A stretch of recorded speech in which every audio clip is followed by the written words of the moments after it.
La Universidad del Valle de México, Campus Aguascalientes, les da la más cordial bienvenida a la conferencia magistral del Padre Alejandro Soralín de Guerra en el marco del YUVM 2018. Con el título Unidos contra la Violencia de Género, recibamos con un fuerte aplauso a nuestro invitado especial del segundo Foro de Investigación Estudiantil, autodenominado como un misionero itinerante y defensor de los derechos humanos. El Padre Soralín ha sido nominado al Premio Nobel de la Paz en marzo de 2017 por su apoyo a los migrantes. Nació en Texcoco, Estado de México, el 19 de marzo de 1945. Sacerdote católico mexicano, coordinador de la Pastoral de Movilidad Humana Pacífico Sur del Episcopado Mexicano.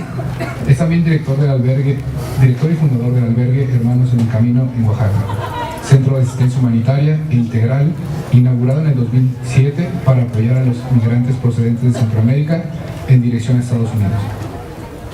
Ha sido amenazado de muerte en numerosas ocasiones por grupos criminales vinculados al tráfico de personas, armas y órganos. Lleva casi 20 años dedicado a la defensa de los derechos humanos. La Universidad Autónoma del Estado de México, UAM, confirmó que el Comité Noruego del Nobel aceptó la postulación del sacerdote católico y defensor de migrantes Alejandro Soralín de Guerra al Premio Nobel de la Paz 2017. Como parte del YUVM 2018, con el tema Unidos contra la Violencia de Género, tenemos el honor de recibirlo en nuestro campus, el Campus Aguascalientes. Bienvenido. Gracias. ¿Nos van a prestar el micrófono? ¿Este? Está bien. Bueno, pues muy buenos días a todas y a todos. Buenos días, Padre. Me da mucho gusto estar con ustedes y tratar un tema sumamente importante, álgido. Además, en un tiempo también que nos tocó vivir apasionante. Apasionante porque es muy intenso, porque hay muchísimos cambios, porque hay claroscuros, porque estamos viendo cosas horribles que nunca habíamos visto, pero también nuestra conciencia está captando otras posibilidades de ser, de organizarnos. Vienen en puerta nuevas identidades, nuevas relaciones, nueva forma de organizar este mundo. Pero hoy por hoy estamos en crisis. Estamos hablando, ¿se oye bien así? Sí. Estamos hablando de cosas pues impactantes, como por ejemplo el día de hoy, por decirles algo, vemos a un Donald Trump, que es el hombre más poderoso del mundo, ¿verdad? Lo vemos temblando por la migración. Este hombre tan poderoso tiene miedo a una caravana de migrantes. Y si ustedes hubieran estado antier en el Senado, verían qué caravana. La mayor parte, niños, niñas, mujeres garífunas, jodidos, vaya, muy pobres. ¿Cómo es posible que el hombre más poderoso de la tierra le tenga tanto miedo a las personas migrantes? ¿Cómo es posible que tenga que echar mano y presionar de gobiernos como el nuestro, incondicionales, sumisos, para poder detener esos terroristas, esta caravana que pone al acecho al pobre pueblo norteamericano? Es algo impactante. Y si ustedes lo quieren ver así, bueno, pues es en medio de ese cambio civilizatorio que estamos teniendo de esta época, estamos viendo dos grandes actores. Yo quiero decirlo, dos grandes actores. Por un lado, el sistema neoliberal capitalista. Es el telón de fondo de todo lo que estamos viviendo hoy. Y hay que decirlo así, vivimos en él, ya para nosotros es como una segunda naturaleza. Ya no nos damos cuenta, nos parece lo más normal.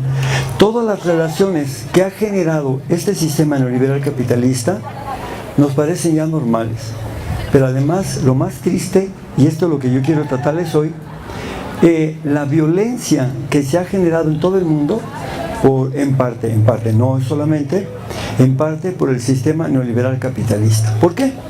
Porque bueno, se ha aprovechado o ha entrado para llenar ese hueco que dejó la modernidad.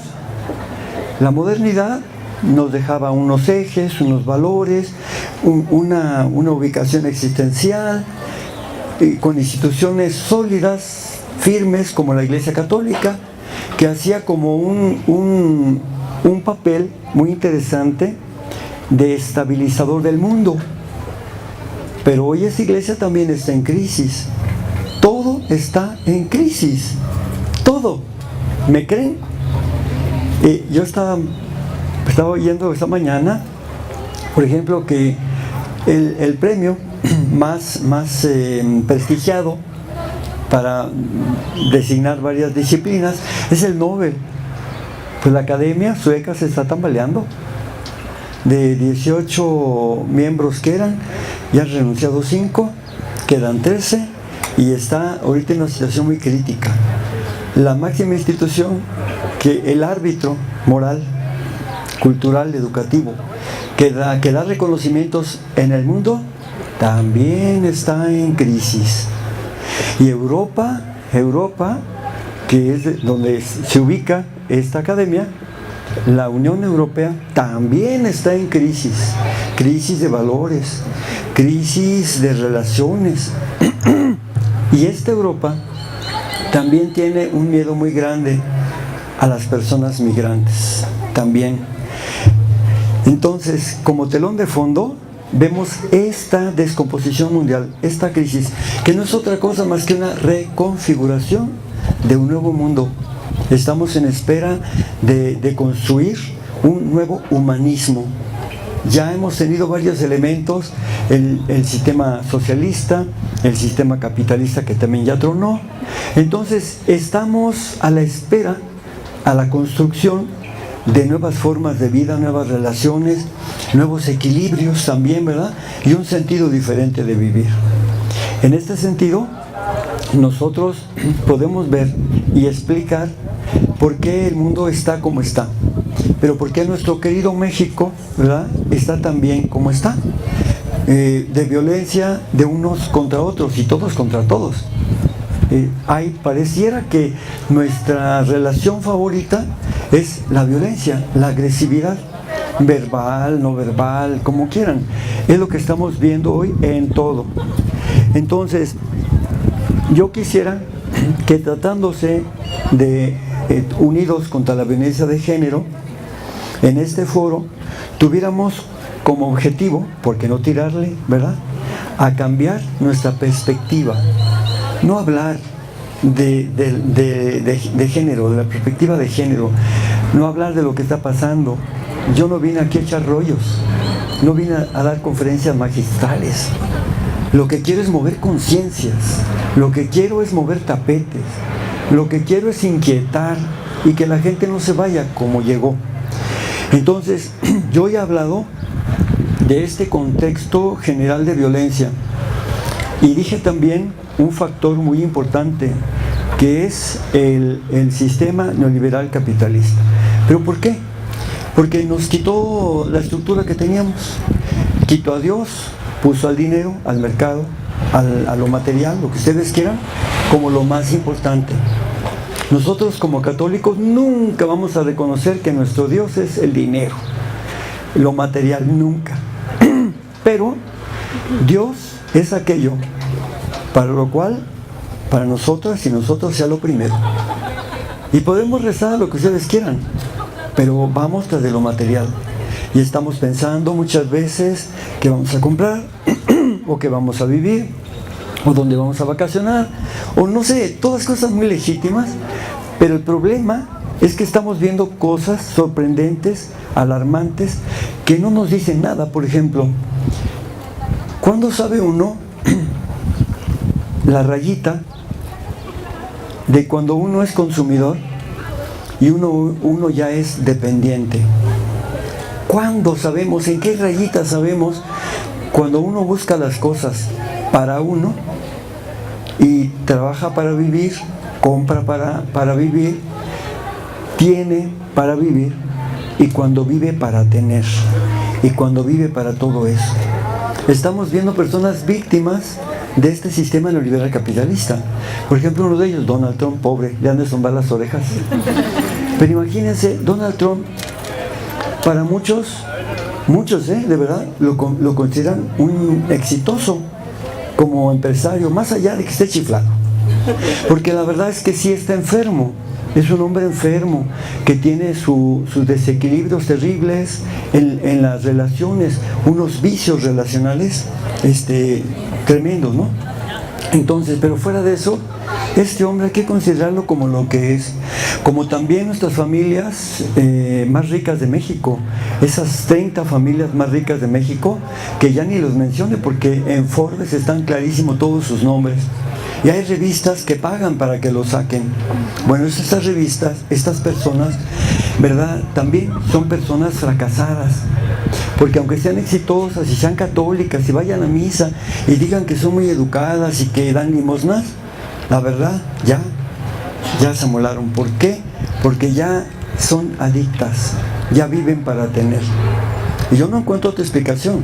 ¿Cómo no poder entender lo que estoy diciendo si pueden estar acumulando las riquezas enormes del año pasado que Forbes, la revista Forbes está diciendo, mientras ellas estaban tan tranquilas, teniendo en México más de 54 millones de pobres? Y ellas van a misa y son amigas de obispos y toman el cafecito con curas. O sea, tienen la conciencia tranquila, porque ellas piensan que es legítimo, que es moral, que estén acumulando tanta riqueza mientras haya tantos pobres. Porque no solamente mata personas, mató a Dios, lo quitó. Y quitó a las personas de lo más importante para ponerlas como medio, como instrumentos de mayor acumulación. Por eso es el capitalismo. Pero bueno, no solamente el capitalismo, que ya formó parte de nuestra cultura y ya es parte. Respiramos capitalismo, ¿sí? Hay que cuidarnos de no ser adictos al capitalismo. Y creo que una palabra hermosísima es la austeridad. La austeridad. Vivir cómodamente, pero no vivir para tener. Eso es virtud. El consumismo no tiene espiritualidad. El consumo sí. Cuando uno consume, uno está consumiendo para ser más persona. Pero una persona no es más persona por lo que tiene, ¿estamos de acuerdo? Pero hay otro factor que quiero comentar con ustedes. Yo le he llamado el síndrome de Frantz Fanon.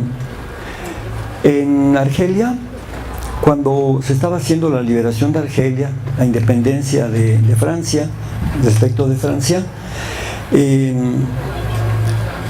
Frantz Fanon, que es como el intelectual, el ideólogo, el que sistematiza lo que estaba pasando ahí dentro, él observó que los capataces franceses eran más misericordiosos, bueno, no misericordiosos, eran menos duros con los sometidos, con los colonizados, que los capataces argelinos.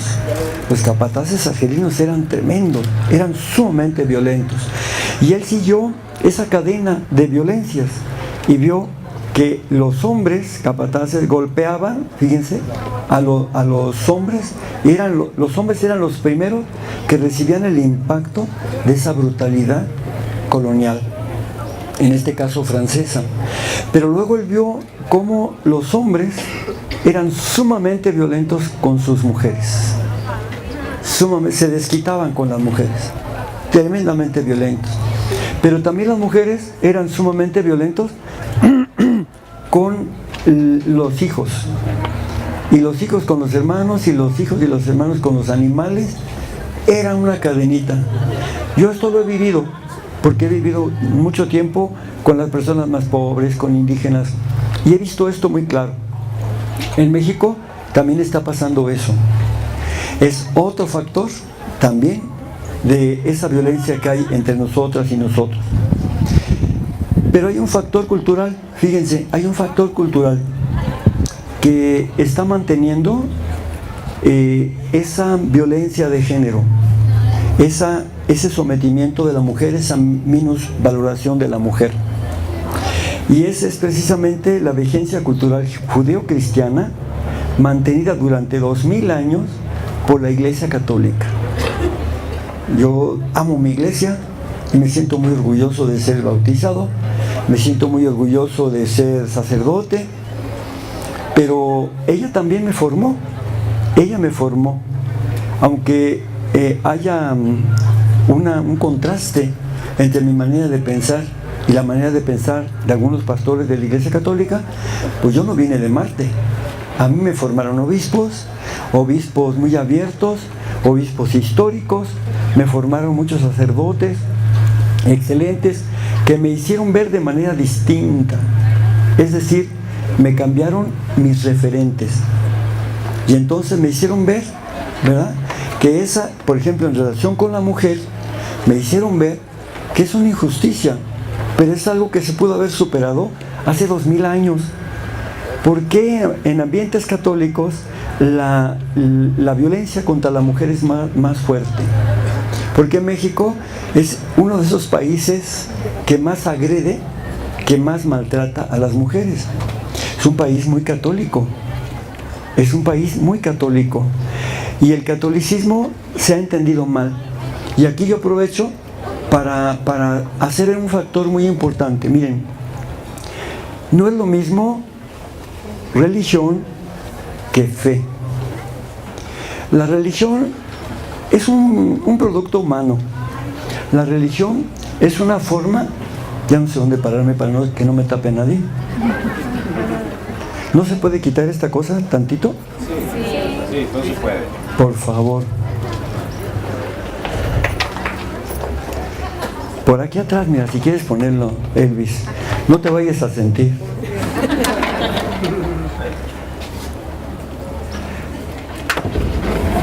Gracias, oh, me siento libre. Sí. Entonces decía, miren, la religión es una forma humana de hablarle a Dios. Es un producto cultural, es la forma legítima como cada quien, como individuo, como familia, como comunidad, como pueblo, como grupo religioso, quiere hablarle a Dios. Pero, dicen los filósofos, es una acción inmanente, es decir, que sale de nosotros y vuelve a nosotros, no trasciende, no es trascendente. La religión lo forman objetos, lugares, actitudes, oraciones, rezos, cantos, ¿sí? Todo lo que uno quiera hacer por comunicarse con Dios, eso es religión. La fe es distinta. La fe es creer o no creer algo que te propone Dios. Pero para poder creer, tú tienes que escucharlo. Entonces, en la religión te escuchas tú. En la religión, Dios te dice lo que tú quieras que te diga. Te puede dejar tranquilo, te puede dejar tranquila. Tu vida sigue igual. Porque tu religión no toca la vida. Porque la religión está encerrada en un espacio sagrado, en prácticas piadosas que nada tienen que ver con la vida y que no tienen que ver para nada con los problemas o desafíos sociales, políticos, económicos que tú tienes. La fe es otra cosa, ¿eh? La fe es escuchar a Dios. En el caso de los católicos, que somos tan religiosos, en el caso de los católicos, ¿cuándo escuchamos a Dios? ¿Cuándo? No somos gente que lee la Biblia, algunos sí, pero la mayoría no. Todavía en este tiempo, los católicos no somos gente de Biblia, no leemos la Biblia. No tenemos costumbre de leer todos los días, por ejemplo, el Evangelio. No lo hacemos. Y si no leemos el Evangelio, no nos podemos encontrar con nuestro referente, que es Jesús. Jesús, este joven maravilloso de Nazaret, es nuestro referente, pero no lo oímos, no lo escuchamos, nos escuchamos a nosotros mismos, ¿sí? Y entonces, ¿qué necesitamos para encontrarnos con Él y qué necesitamos para escucharlo? Es muy sencillo, meternos a los evangelios y escuchar las 4 versiones que nos dejó la comunidad, porque no es que Jesús haya dictado, no es que hubiera un historiador, un redactor, ¿verdad? Una secretaria, un secretario, para que estuvieran narrando. No, no, no. Ahí nadie hizo nada durante la vida de Jesús y tampoco hicieron nada durante 30 años. Es maravilloso lo que sucedió, porque lo que llamamos evangelios son el dicen que dijo, la tradición oral. Fueron juntando como en un rompecabezas todos los testigos que habían vivido y que habían interactuado con Jesús, y entonces fueron juntándose como en un rompecabezas lo que Él dijo, lo que Él hizo, a partir de lo que Dios nos quiere decir a través de su Hijo. Y Jesús nos viene a traer un proyecto. Este joven, al fin y al cabo, es un soñador. Es un joven que le tocó un mundo de la patada. El Palestina del siglo I es terrible. Es terrible la discriminación de la mujer, el esclavismo, la intervención de una potencia extranjera, los reyesuelos, ¿verdad? Que siempre ha habido, ¿verdad? Que son serviles hacia arriba y tiránicos hacia abajo, que preparan sus leyes de seguridad interior para defenderse de la gente, porque no saben convivir con el pueblo, con la gente. Eso siempre fue. Entonces Jesús le tocó eso, y Él propuso el reino de Dios. ¿Qué es el reino de Dios? Un sistema nuevo de relación justa con Dios, relación justa entre nosotros, relación justa con la naturaleza, ¿verdad? Y ya. Y Él decía, distinguía perfectamente bien entre lo que es la religión y lo que es la fe. Jesús, este joven, era un hombre, un joven muy religioso, pero también lleno de fe. Fíjense, era Dios creyendo. Porque algunos a lo mejor no saben que Jesús, siendo Dios, no usó sus poderes de Dios. Nunca. Jamás. Sí sabían esto. Él nunca hizo ningún milagro. Jesús no hizo ningún milagro. Ni cuando era niño, ni cuando era grande. Solamente todo lo operaba su Padre a través de la fe. Era la fe la que movía montañas. Él nos habló de esto, de una fe tan grande, y Él nos decía, mira, yo no te he curado, tu fe te ha curado, la fe, porque la fe puede mover montañas. Y nos dio ejemplos hermosísimos de la fe, y nos dijo, no me digan Señor, Señor, así, rezando, y no hacen lo que les digo, mejor hagan la voluntad de mi Padre. ¿Y cuál es la voluntad de mi Padre? Pues que seamos hermanos. ¿Y cuál es la voluntad de Dios, de Jesús? Que busquemos el reino de Dios y su justicia, primero que nada. Esto significa mejorar nuestras relaciones, mejorar las relaciones con la naturaleza también. El problema es que ahora, en este momento, hay un gran intruso, hay una intrusión tremenda en las relaciones con Dios y con nosotros, y se llama el sistema neoliberal capitalista. Pero en el caso, les digo, de la fe, Jesús nos enseñó a creer, a confiar en Dios. Hubo muchos errores en su tiempo. A ver, el machismo. Estamos hablando del problema de género, ¿eh? ¿Cómo un joven, un chavo de 30 años, porque así empezó la vida pública él, cómo un joven de 30 años va a empezar a cambiar el mundo y unas relaciones en un espacio altamente machista, de una tradición patriarcal, patrilineal? ¿Cómo poder cambiar esta mentalidad? A través de la práctica. Él no manipula a nadie, solamente da un buen testimonio, da un buen ejemplo, y empieza a iniciar un movimiento nuevo. Fíjense bien lo que estoy diciendo. La iglesia no es una estructura estática, la iglesia no es una oficina, la iglesia no es un lugar donde podamos todos acudir como un poder central. No, la iglesia es un movimiento. ¿Por qué? Porque somos todas y todos migrantes, porque somos indigentes, porque tenemos esa condición más allá de los trapitos que nos pongamos o más allá de los roles que desempeñemos. Ahorita Jaime Arturo me decía algo muy hermoso. Me estaba diciendo que detrás de todo eso, él es él. Su identidad no es la rectoría. La rectoría la tiene porque es una responsabilidad, pero es un accidente, es algo coyuntural que algún día tendrá que pasar. Pero qué amolada si su identidad fuera ser rector, porque el día que no sea, no va a hacer nada. Y él sabe que es persona, y eso es lo que Jesús nos trata de decir. Entonces, volviéndose Jesús dice, ¿cómo le voy a hacer? ¿Cómo le voy a hacer? Porque recuerden que no usó sus poderes de Dios, Tuvo que hacerlo como cualquier joven, ingeniársela como cualquier joven. Y entonces lo primero que hizo fue, primero, acercarse a las mujeres, tratarlas de otra manera, creer en ellas y empezar a entenderlas. No crean que fue fácil.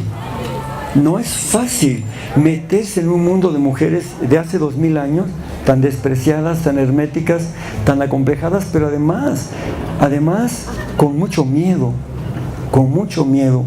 Y él se acerca, empieza a entenderlas.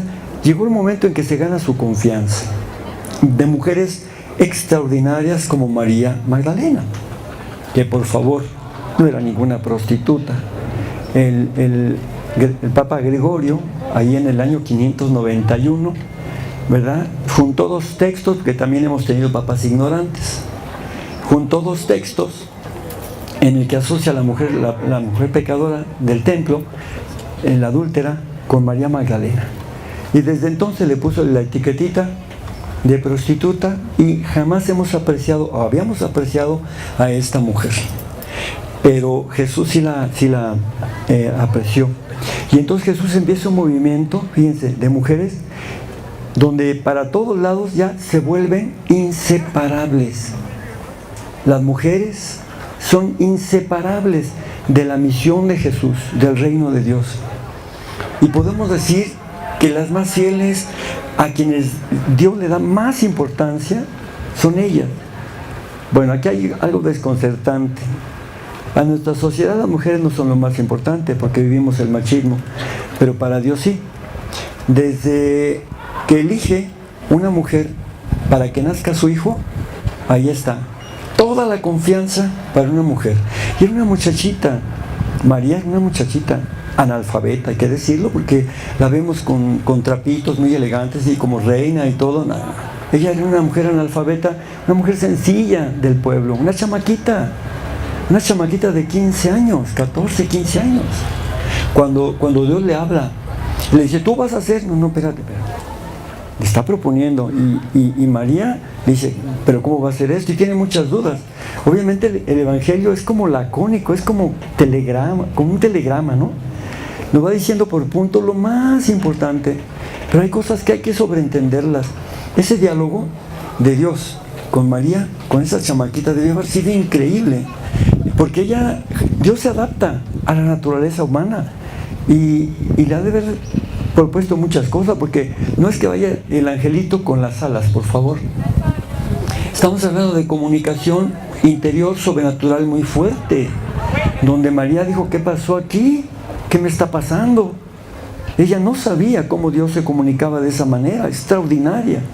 Y entonces empieza ese diálogo, ¿verdad?, entre una muchachita con miedo, imagínense, con esa cultura machista, y todo un Dios que le propone, y ella dice, va, está bien, hágase. Y en ese momento, no antes, empieza a formarse el Hijo de Dios, hasta que ella lo permitió, porque Dios le pidió permiso a la mujer, a esa chamaquita, para que pudiera ser posible la venida de su propio hijo. Y María aceptó. La otra gran persona es María Magdalena. María Magdalena. Dice Lucas que sacaron 7 demonios de ella. Sí, pero es un lenguaje judío que puede decir todo y no dice nada. Por ejemplo, lo más seguro es que le haya costado a Jesús muchísimo trabajo ganársela, porque era una gran líder. Y entonces le sacó, además, bueno, todo eso, pero también era una mujer muy intensa. María Magdalena era una líder, que le dio siempre, oigan esto, miedo a Pedrito, el primer jefe de la Iglesia Católica. A Pedrito no le caía nada bien, porque era celoso, era inmadurito, y era cobarde también. Y al final, la que estuvo al pie del cañón todo el tiempo en el Vía Crucis, pero no. En el Calvario, Pedro no. En la resurrección, Él lo negó 3 veces, ¿sí?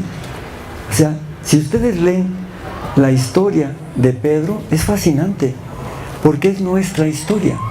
Es la historia de la inconsistencia humana. Somos inconsistentes, todas y todos, ¿eh? Es nuestra condición humana caída. Y en esa trabaja Dios. Y solamente sobre esa trabaja. Entonces, María Magdalena viene a hacer lo contrario. ¿Por qué Magdalena sí y por qué Pedro no? Es interesante, el primer domingo de resurrección, los discípulos, los 11 y algunos más, porque también estaban encerraditos por miedo, por pánico a los judíos. Y esto se los dice 8 días. Después, igual. Las mujeres no. María Magdalena ya andaba afuera. Ellas fueron a cumplir con un requisito, que era embalsamamiento, porque tenían la creencia de que si no lo embalsamaban a Jesús, no podía entrar en el seno de Abraham. Entonces era un esfuerzo más que ellas estaban haciendo, un bien para su maestro, para su rabino. Y entonces Jesús la nombra a ella, la nombra apóstol. No con estas palabras, pero la envía, ¿verdad? Y es el apóstol número 12, porque faltaba uno, Judas ya no estaba, y tampoco ha nombrado a Matías. Jesús, ese mismo domingo de resurrección, la nombra apóstol, y es el apóstol número 12.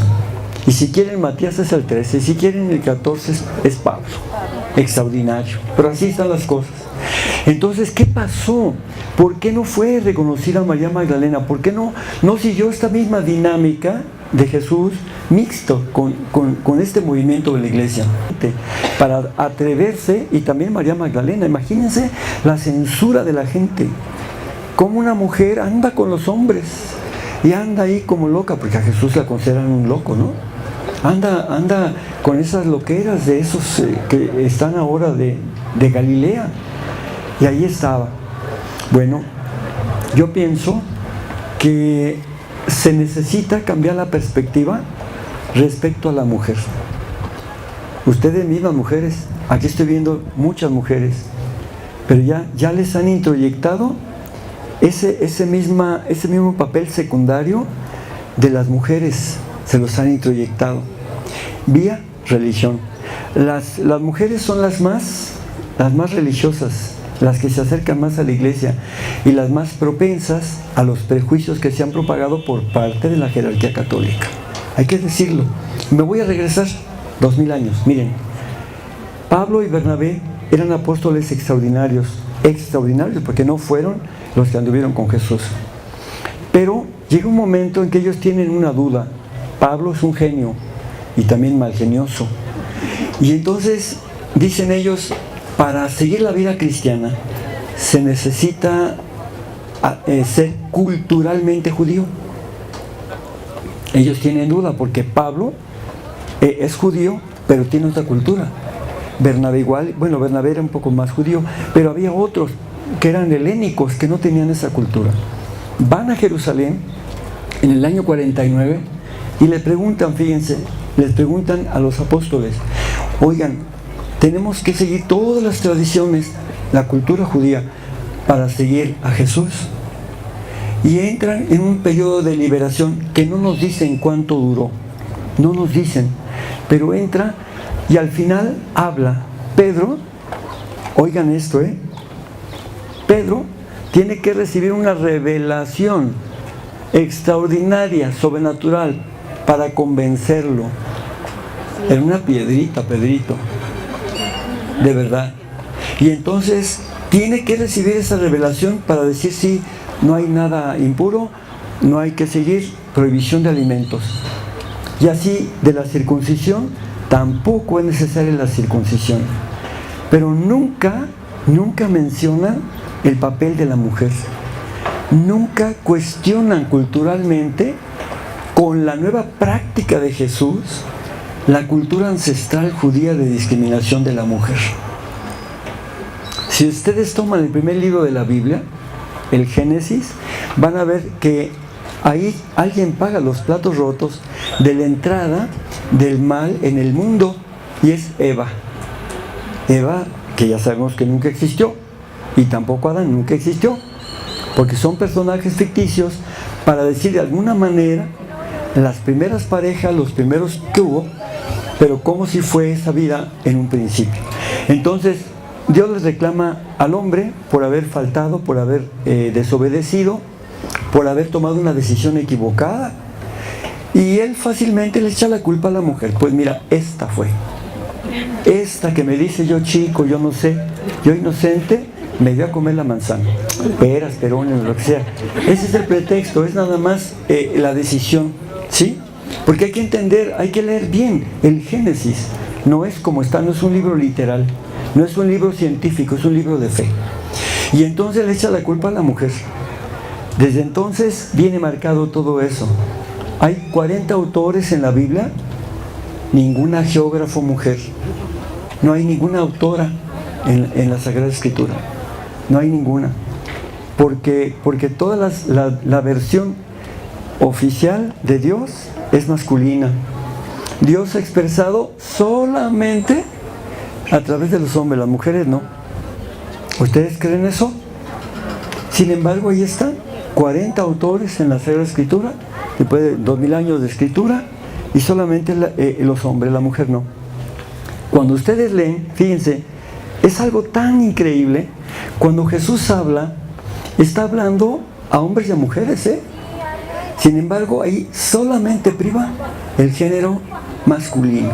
Y cuando se traduce del arameo al griego, del arameo al latín o a otras lenguas, automáticamente se pone el género masculino, nada más. De tal manera que uno puede imaginarse un mundo homosexual, en el sentido positivo. Allí en esa última cena solamente había hombres. Ahí Dios le habla a hombres. Las mujeres no existen. No saben cuánto he deseado celebrar esta Pascua con ustedes, hombres. Mujeres no. Y tomen y beban todos de él, porque todos, pero no todas. Todos. Y este cáliz, tomen y coman todos de él, porque esto es mi carne que será derramada por los hombres, por las mujeres no. ¿Se imaginan ustedes esto? Pero así está expresado. O sea, el contenido es de fe y es un mensaje incluyente como jamás nadie había hecho ningún libro. Porque si por algo tenemos que definir a Jesús es por su amor incluyente. Pero en la redacción, en la cultura, en el trasvase cultural, ahí es donde le dan la torre a todo, porque nos dan una versión que se confunde la forma con el contenido. Y entonces excluyen a la mujer. Así han pasado 2000 años, 2000 años de exclusión. En cuanto Jesús ya no estuvo, las mujeres fueron relegadas, poco a poco, hasta quedar la iglesia que tenemos hoy. Pero aquí está la buena noticia, que este Papa Francisco, que es jesuita y que sí lee, nos está diciendo, ¿verdad?, algo maravilloso. Él sí supo reconocer, sí supo proclamar a María Magdalena como lo que siempre fue, la apóstol de la iglesia. Nuestra fe es apostólica, se basa en el colegio apostólico, y ahora, después de 2000 años, se reconoce que ese colegio apostólico, fundamento de nuestra fe, es mixto. Es mixto. Y este Papa lo dijo el 17 de mayo del año pasado en la Plaza de San Pedro.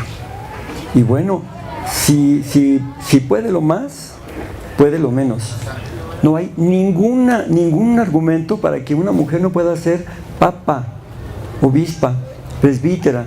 No lo hay. Yo sé que está sonando muy fuerte y va a sonar muy fuerte para muchas personas, pero lo siento, a mí no me reclamen, reclámenle a Jesús.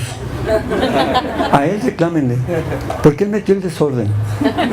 Todo estaba tan bien, ya estaban las mujeres excluidas, ¿para qué mover nada? Pero él vino a hacer esto, vino a hacer este relajo, y ahí estuvo guardadito 2000 años. Pero un representante de él lo ha sacado, lo ha reconocido. Es justo mencionar un esfuerzo que hizo Pablo VI en 1974. Él nombra 2 comisiones, una de teólogos y una de biblistas, de escrituristas, ¿no? Para que le digan si hay de verdad algún impedimento para que la mujer acceda a todos los ministerios dentro de la iglesia. Las comisiones trabajaron y le dieron los resultados. El resultado era lo que tenía que ser. No existe ningún argumento bíblico, ningún argumento teológico para excluir a la mujer de todos los ministerios y todos los espacios que hay en la iglesia. Pero no era el tiempo todavía. Estas palabras, fíjense, 74, ¿cuánto tiempo tiene a la fecha? ¿Sí? Y no estaba preparada todavía la feligresía como para que él hubiera dado esos resultados. Yo les quiero preguntar aquí, estamos en un ambiente académico, Yo le estoy hablando no como un cura que está diciendo una homilía, porque esto es fruto de investigación. Yo les quiero decir, nosotros aquí, en donde estamos, esa academia, sí estamos preparados como para ver a una mujer en diferentes espacios del ministerio. Algunas dicen que sí, pero otros quién sabe.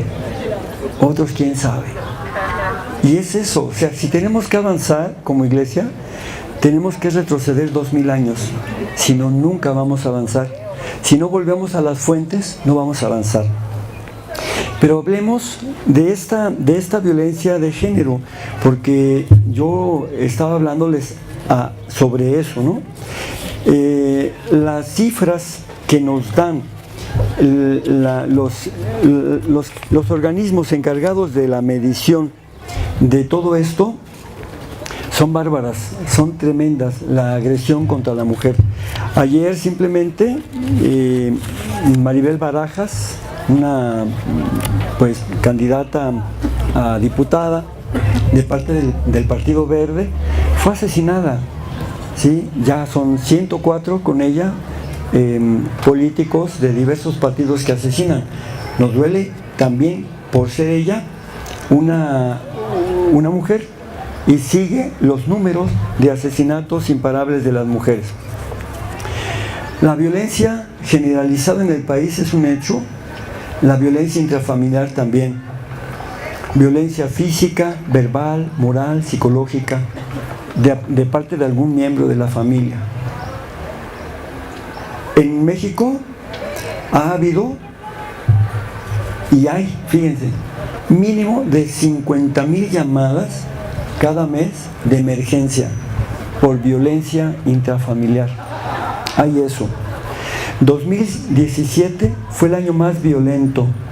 En mayo fue el repunte más grande, con 67,450,000 llamadas de emergencia por violencia intrafamiliar.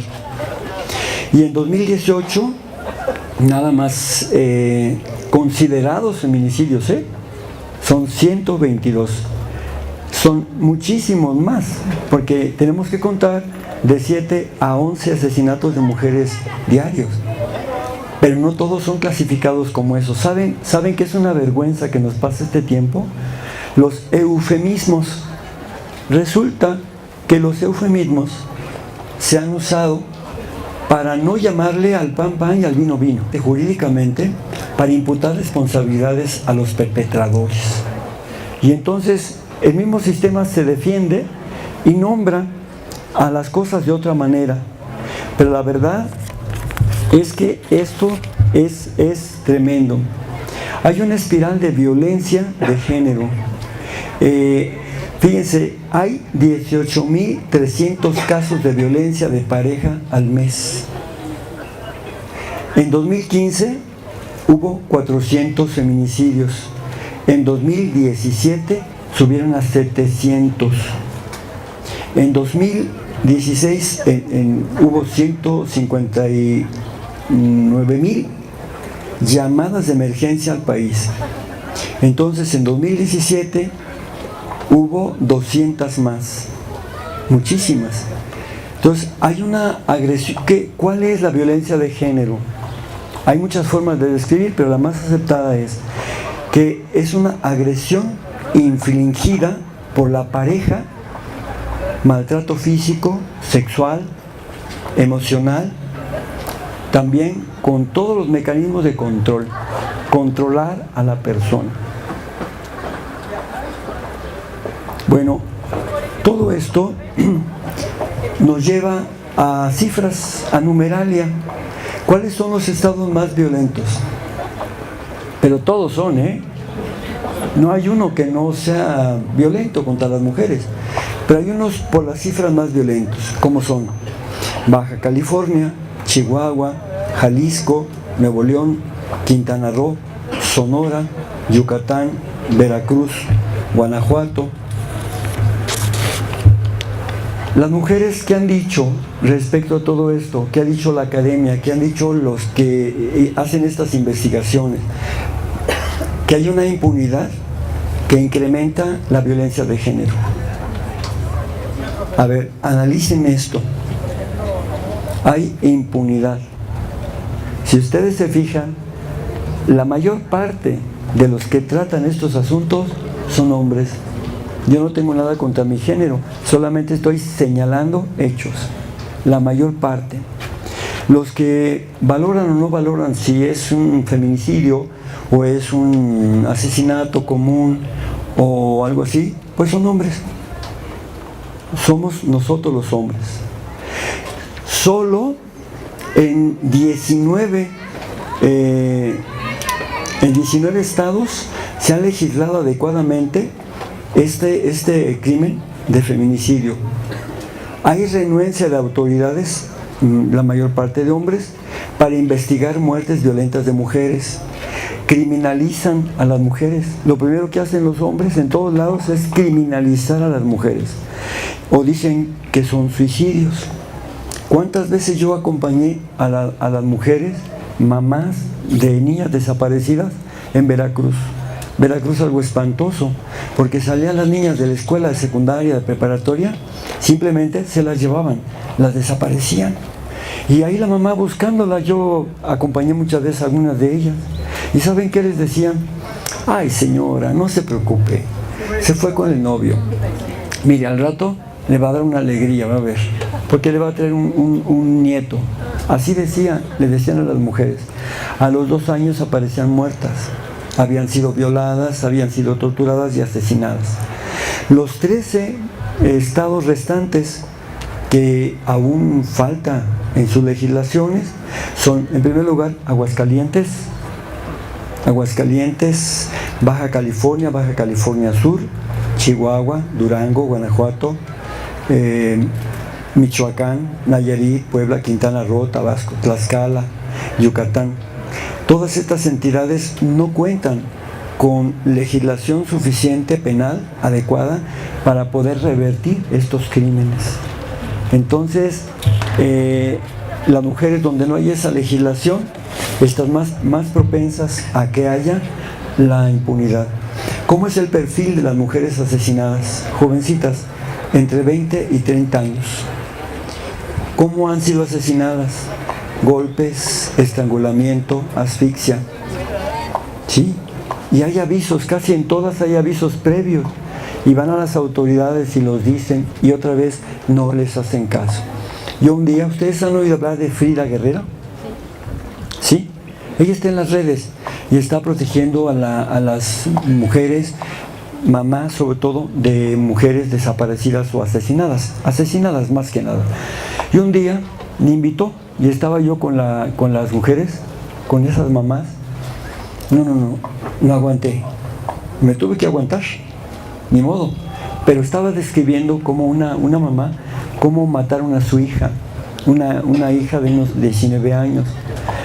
No lo voy a decir porque es muy fuerte, de verdad, no lo voy a decir, no puedo ni siquiera para mí mismo, ¿no? Pero de una manera como ustedes no se imaginan, cómo un hombre puede matar a su pareja. Yo digo, falta una perspectiva de género por parte de las autoridades. Hay negligencia, pero falta sensibilidad también. Yo digo que no tienen madre, en el buen sentido.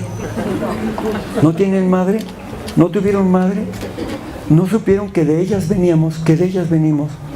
No valoran a su madre, no agradecen el don de la vida por venir de su madre. yo creo que a alguien deben de amar, porque hay una gran negligencia, una insensibilidad. La investigación y acción por parte de las autoridades son casi nulas. Quienes hacen eso son las víctimas y la sociedad civil. Otra vez, la sociedad civil ha rebasado, sobre todo las mujeres, ha rebasado al Estado. Se acude a instancias internacionales porque el gobierno de México, los gobiernos de México no han hecho caso. Lo siento, ni panistas ni priistas no han hecho caso. Y entonces se acude a instancias internacionales para que puedan tener justicia. Bueno, ¿quiénes son las mujeres? ¿Quiénes son las mujeres? El primer cuestionamiento que yo hago a las que están y están aquí presentes, ¿no? ¿Cómo los podemos definir? Con un lenguaje oral, verbal, cultural, religioso. A ver, yo le puedo preguntar, no me van a contestar, pero yo le puedo preguntar, a ver, religiosamente, a una de las personas católicas que estamos aquí, mujeres que estamos aquí, hombres que estamos aquí, ¿quién es la mujer? ¿Importa mucho? ¿Es importante la mujer desde el punto de vista religioso? Si me dicen que sí, entonces yo les diría, ¿y por qué está excluida en la práctica? En la Iglesia Católica. Porque en las estructuras de la vida de la Iglesia solamente hay hombres. ¿Por qué los que escribieron la Biblia son hombres nada más? ¿Por qué los que la interpretan correctamente son hombres? ¿Por qué hasta hace algunos años, fíjense, hace que unos 15 años, 20 años cuando mucho, los santos eran 85 o 90% hombres? La santidad se cargó de género. La santidad solamente se daba en los hombres, en las mujeres no. ¿Ustedes creen esto? Claro que no. Si hay santidad, hay más santidad en las mujeres, pero no eran reconocidos porque, para variar, los encargados de decir quiénes son santos y quiénes no son puros hombres. Ahí no interviene nunca una mujer, nunca.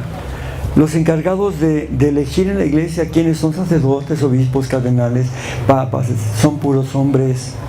La mujer no interviene ahí. ¿Cómo vamos a tener una iglesia sana si tenemos una deficiencia de este tamaño? Entonces, las mujeres no van a ser importantes, ¿verdad?, hasta que no se modifiquen las estructuras, como lo está haciendo el Papa Francisco.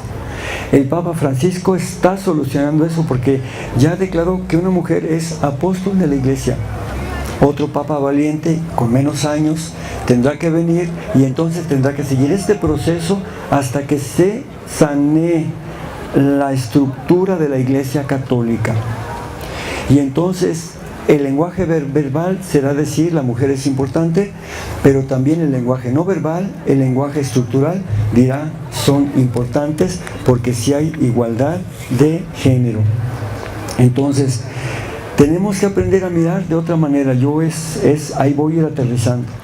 No vamos a cambiar mientras no cambiemos nuestros referentes, mientras no cambiemos nuestros puntos culturales. Ustedes pueden decir, sí, pero yo soy católica, soy católico, yo sigo las enseñanzas de la iglesia. Bueno, pues qué bueno que siga las enseñanzas de la iglesia, pero Jesús, fundador, es iglesia y es el fundador. Entonces tenemos que decir abiertamente, pues, ¿a qué Jesús estamos siguiendo? ¿A un Jesús oficial o a ese Jesús de los evangelios? Porque nosotros los sacerdotes podemos hablar en nombre de Dios y podemos decir que somos representantes de Dios, pero no siempre estamos haciendo bien las cosas. El Papa ayer nos dio una gran lección, porque él, voy a decirlo en forma coloquial, discúlpenme, la regó en Chile. La regó. Y qué bueno que la regó porque es humano. El Papa no es un superhombre, es un extraordinario ser humano, pero es falible. Óiganlo bien, falible, no infalible. Y entonces la regó y reconoció públicamente de una manera tan clara, tan hermosa, que uno se siente orgulloso de tener a un ser humano y no un personaje infalible en la iglesia, porque no existe. En la iglesia católica no existen seres perfectos, jamás ha existido nadie perfecto en la iglesia católica, es una gran mentira. Solamente existimos seres humanos imperfectos que podemos mejorarnos, que podemos relacionarnos mejor con los demás, podemos ser más fieles a nosotros mismos y a la humanidad, pero siempre inconsistentes.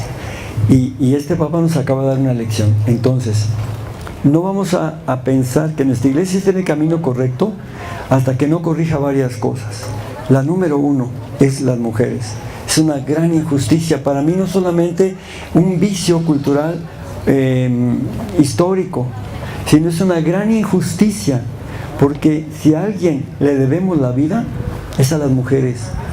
Si a alguien Jesús le debió hasta la subsistencia, fíjense, es a las mujeres, porque hay que decirlo, este joven maravilloso de Nazaret, sí, y se los tengo que decir porque a mí no me crean, no me crean, hoy estoy exagerando, pero vean Lucas 8, 1, 3, y allí Lucas les va a decir que Jesús era como todos, un misionero del camino.